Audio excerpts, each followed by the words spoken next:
What in the world is up mga kalaman? So, dito sa bangko, mag-withdraw at pumasok ng campus. Yes. Di pa nila tinatanggal ng decorations. Right. Right sa loob. Ito. First order of business. Magbayad ng outstanding. Yeah. Teka, bayan ko na muna ito bago ko ipaliwanag ang sarili ko. This part,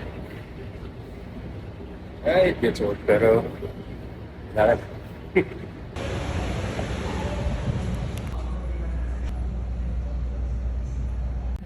Oh. Hassle.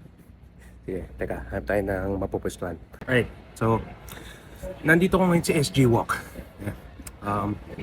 Noong kapanahonan na to, dito kasi sa SJ, pag nakapwesto ka, madami kang makikita ng mga people just cramming through their deadlines, yung iba itong matambay. And encompassing kasi siya nung kapanahonan eh. There was a time kasi nung kami pa yung frosh, makikita mo yung faculty, tapos yung mga graduating ng time na yun. Wala pa kasi senior high school at that time eh. So, yun lang. I mentioned this dun sa long format vlog kasi, pero when I resigned from work last November 3, noong time na yun kasi I was still parang trying to work on paying yung tuition ko from last sem. Dahil kasi normally ang mga Christmas bonuses binibigay sila pag November. Tapos since yun nga, before your next pay o kung kailan makukuha yung Christmas bonus, automatic kasi siya na hold. So, for subject for computation for final pay. At doon ako nanggaling, at yun yung dahilan kung ba't ako nasa Makati kahapon. Dahil kasi since I got my clearance secured, nakuha na rin natin yung back pay. So, ngayon, now that it has cleared, kailangan kong magbayad para makapag-enroll naman this term. Ang problema, nakita nyo kanina, office work is suspended as of today from 1:30 to 4:30. Tapos, mag-resume siya 4:30 mamayang hapon.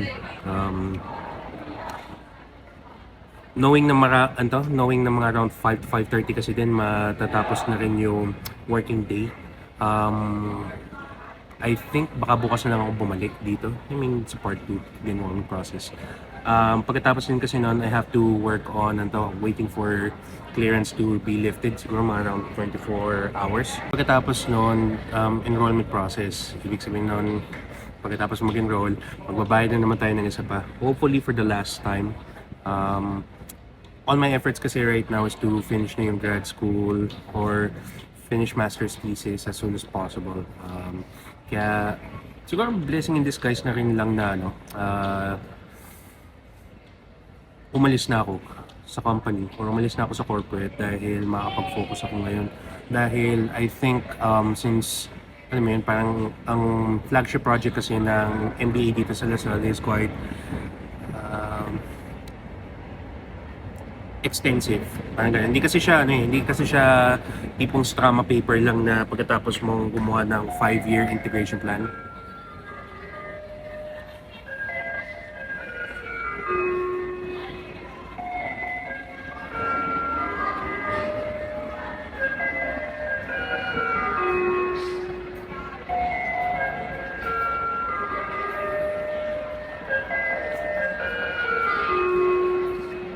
Yun. There's a part of me that it hits you right in the feels, nostalgic ba? Pero there's also a part of me na dahil kasi enrolled pa rin ako technically, ako'y grad student. So, parang routine na siya. You hear pep squad dito sa likod, so they might be doing something kasi set up sila kanina. Teka, lipat nga tayo. Dumaan ako dito sa Agno para kumuha ng pagkain nila sa Cantonese. So, alam mo yun, para sa mga OGs. Yes, if you know, you know. Sobrang nakakatawa dahil kasi at least bumalik din sila eh. Akala ko pagkatapos ng pandemic, wala na talaga. Pero good things, right? So, wonton, toyo mansi, tsaka chili. Yes sir, can't beat.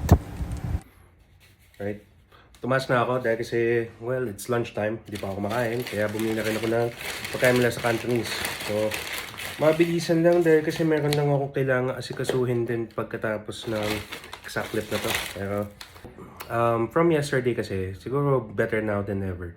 I-announce ko na yung magiging plan ko for this chapter moving forward. So, it's obvious na right now, since meron na rin akong audience at may traction na rin kasi yung viewership ng video. So, I decided to take the leap and do full-time content creation. So, sa mundo ng content creation kasi wala namang kasiguraduhan when income is stable. Kasi depende kasi siya sa monetization, depende din sa mga projects, kung meron man dadating, manifesting natin meron, at mga iba pang bagay. Pero, I figure, rather do it now kaysa sa hindi.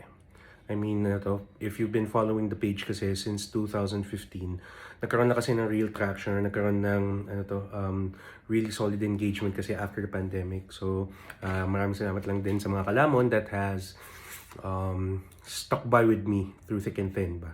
So, yeah. Yun. So, yung ibang bagay or yung mga ibang plano ko hindi ko naman na ikukwento dahil ayaw natin kasi mabati ang mga ganyan. Pero dahil tayo ay isang food content creator, food, let's do it. Cantonese pagkatapos ng either klase, pagkatapos ng midterms, pagkatapos ng quiz, o kaya pagkatapos na makagawa ng problem set, it's always an accomplishment. So ang panang rice, panalo yan. Follow for more.